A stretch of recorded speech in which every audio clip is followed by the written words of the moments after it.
I'm Bill Still reporting for Transit TV News. 3 college friends of surviving Boston bombing suspect Dzhokhar Tsarnaev now face charges including conspiring to destroy evidence and lying to investigators.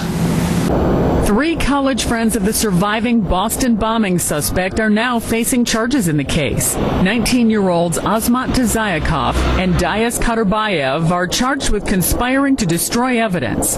Robel Phillips is charged with lying to investigators.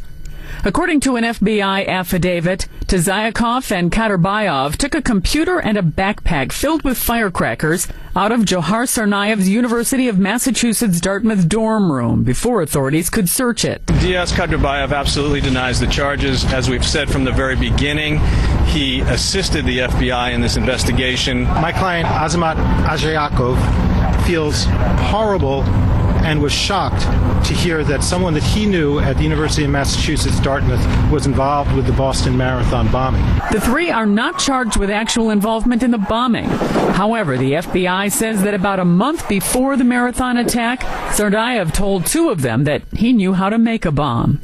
Sandy Kozel, The Associated Press.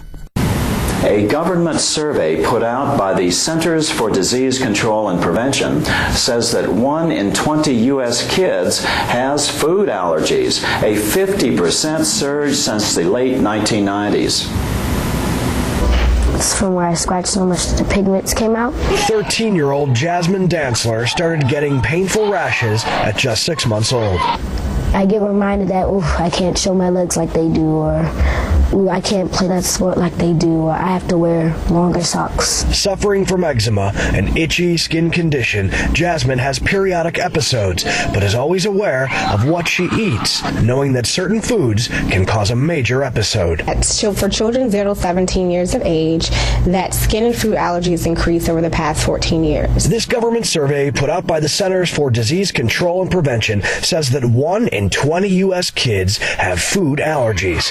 That's a 50% surge since the late 1990s. Could it be environmental factors? Could it be genetic factors that are causing these increases? And that's what we need, more research to kind of look and explore why is this occurring. While scientists study potential factors like overuse of antibiotics, a culture of disinfection, or how foods are grown, many child psychiatrists are noticing another trend. Here, probably about 75 to 80% of our attention deficit disorder kids have a pattern with their spec that would be correlated with food allergies. And we also see a whole lot of blue. Dr. Faber is talking about a brain spec in ADD patients called the Ring of Fire.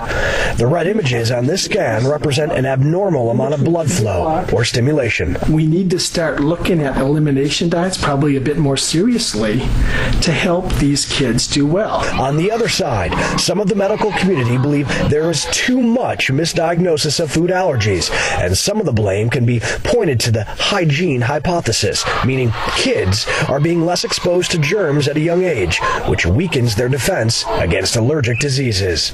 Robert Ray, Associated Press. A United Airlines plane and a Scandinavian Airlines plane clipped wings on the runway of Newark Liberty International Airport in New Jersey. Both planes were sent back to their gates.